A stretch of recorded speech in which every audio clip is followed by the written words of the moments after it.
Welcome back, everyone, to the Bitcoin Business Bureau. I'm your host, as always, LitecoinLeader, the life of a YouTuber. This is my fourth attempt to record this, and that's just me being truthful and transparent. It's been one cluster after another, but we're going to get through this.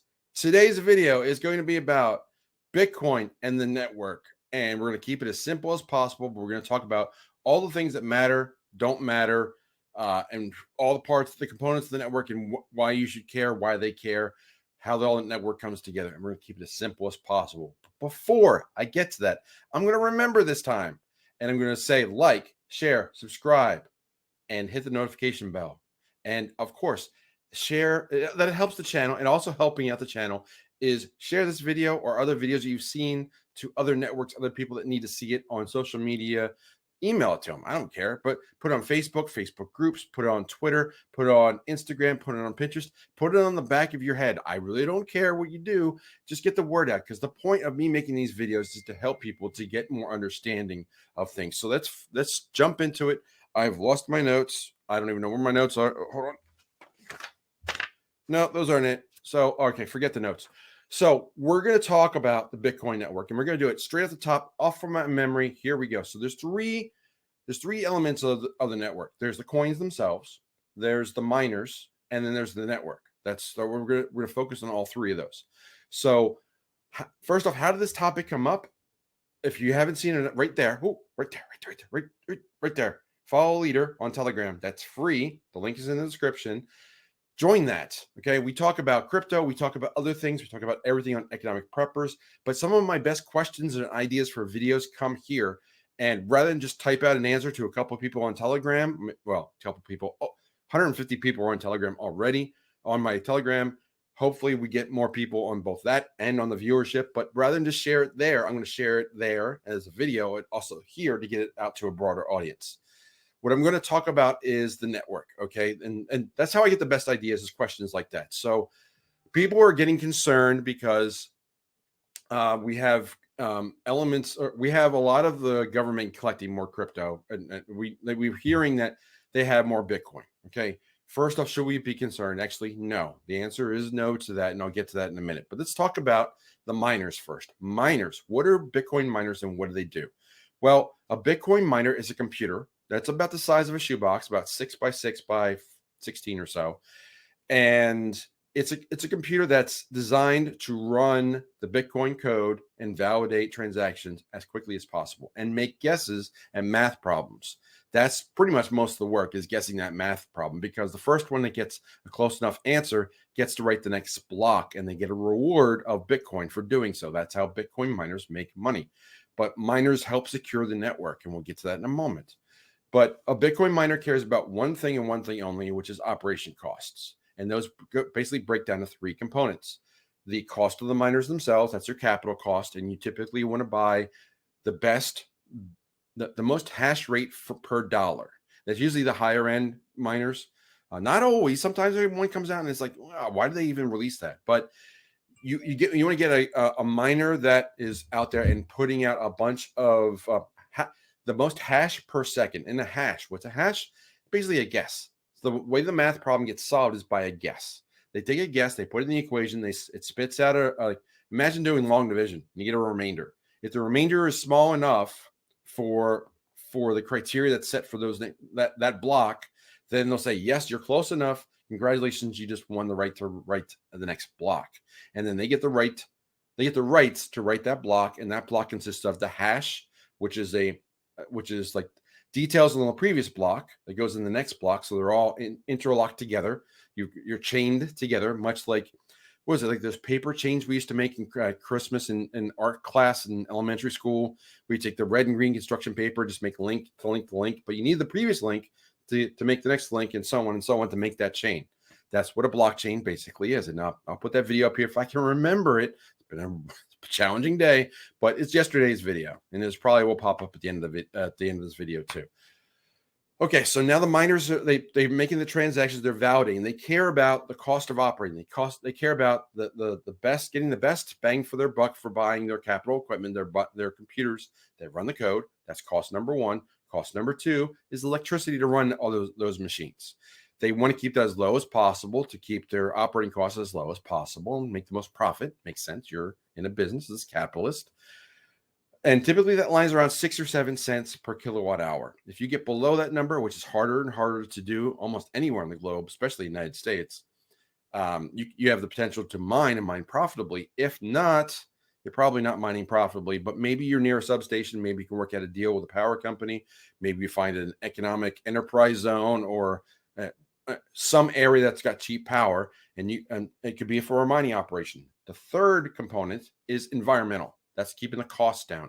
Cost of, okay, how much does it cost to keep the temperature down? I'm sorry, because these things run hot. The computers, they're running as fast as they can. They're high-speed fans, a lot of computing power, a lot of power consumption. They generate a lot of heat. So you can imagine in a room with lots of miners, it generates lots of heat and noise too with all the fans. It sounds like a swarm of bees. And you can imagine this is a bigger facility. It sounds like a bigger swarm, and you can hear it. I remember being a quarter mile away from one, you could still hear it. But that's neither here nor there. You're trying to keep the cost down, keep the temperature down. If you design it properly, or if you're lucky enough to be in an environment that's cool a lot, you can get away with that. But typically you need to control your environment, and you need airflow. You need to get cooling in there. You may even control the humidity in there as well. Patrick has done this. He's done this a lot, and he consults for that. And if you need consulting information on like going to a Bitcoin, if you want to do a mining operation and you want to get an idea of how to keep it cool for a relatively low cost, contact us, and we'll consult with you and we'll help you out. So that's one of the services that we offer. So now you got the miners, what they care about. They care about three things, which for their running their business, which is the cost of electricity, the cost of the miners, and the cost of keeping everything cool.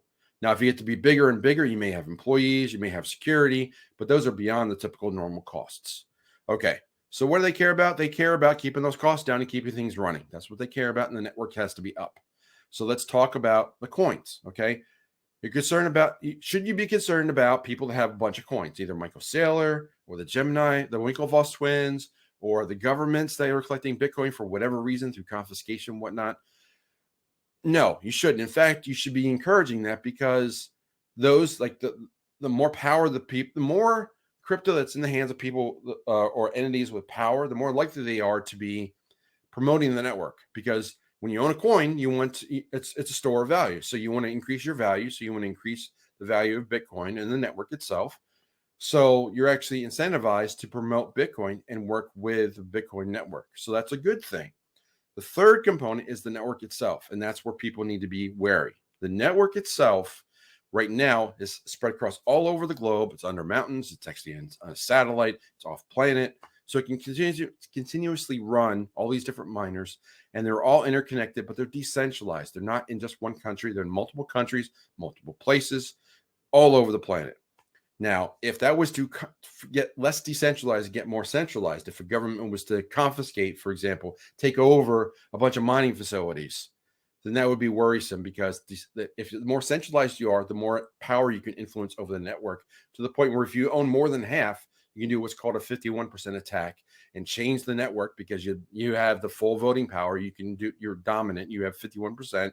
You can do whatever you want when it comes to a vote, and you can do things that are in favor of you, but not in favor of the rest of the network. So like make more Bitcoin or make more coins available, or I don't know, just you get whatever you can think of, but that's the kind of thing that we need to be wary about. So that's the things we need to look for. If governments are controlling too much mining power, how can this happen?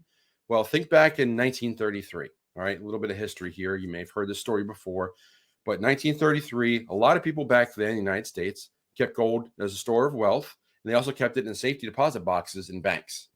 Well, the economy wasn't looking good back then. FDR was trying to do as much as he could to improve the network, improve the economy. And one of the things that he did was that he made it illegal to privately own gold. So he confiscated all the gold in safety deposit boxes, but he paid people a premium for it. So gold was about $14 an ounce. So he gave them $21 an ounce. Some people were happy. Some people were like, And then once they had all that gold, they revalued it to $35 an ounce. So the private citizens lost out of that $21 to $35 profit, The government had it, and now their economy will look better because they had more gold, which is more valuable, so that the dollars could be handled a little bit better. So now replace in that story the word gold with Bitcoin miner, and now you have the concerns. Can a government come in and take a bunch of miners, control more of the network, and enact their influence and change things in their favor? It could happen. It's highly unlikely with Bitcoin. It'd be a lot of cost. I think the Bitcoin network, if you owned every Bitcoin right now, the market cap is about $600 billion.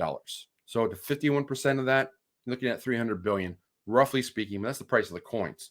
That's not necessarily the price of the mining companies, the companies that are running all the miners. But that just gives you some idea of scale. So the only ones that are probably going to be able to do this, that could do it, would be a government entity. And then you'd have to watch and say, well, why would they want to do that? And would they want to suppress Bitcoin? If they were suppressing Bitcoin, what currencies are they doing it in favor of? Because obviously they're motivated to, if they're suppressing one currency, looking to improve another, say CBDCs. So that's what I wanted to share today. We need to watch over who controls the network and make sure it's decentralized and not in the control of one entity, so that they can enact a bunch of power and a bunch of control over the network. Decentralization allows for democratization and allows a lot for spreading that control all around, so that not one attack vector could work. You'd have to have a massive attack all over the network all at once, which is almost impossible to coordinate.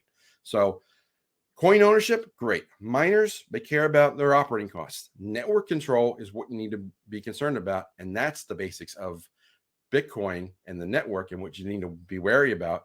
And don't worry about the Michael Saylors and those that are getting a bunch of Bitcoin, because they're going to be promoting and helping to increase the price, which is pretty much what every Bitcoin holder wants. So, lots said today. I really thank you for that question. It was a really good conversation. It was a really good dialogue that I had. Hopefully you got something out of that. I want to thank you again for watching this channel. This is the last video of year 2 of LitecoinLeader. I will be putting out another video, I believe, on Saturday to celebrate another one that came up as a question about a Bitcoin chart. I'll do some technical analysis on that.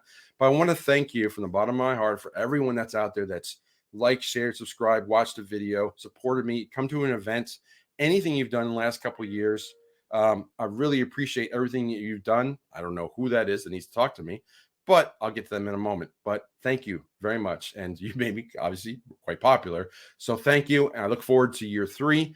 Hopefully this is of value to you. If you don't understand anything or if you liked it, please leave a comment down below. I read every one. I comment back on most. Join the Telegram, and I look forward to talking to you soon. So with all that said, I'm going to close the door on the bureau, say follow leader one more time for the 4th take, and I'll talk to you soon. Take care.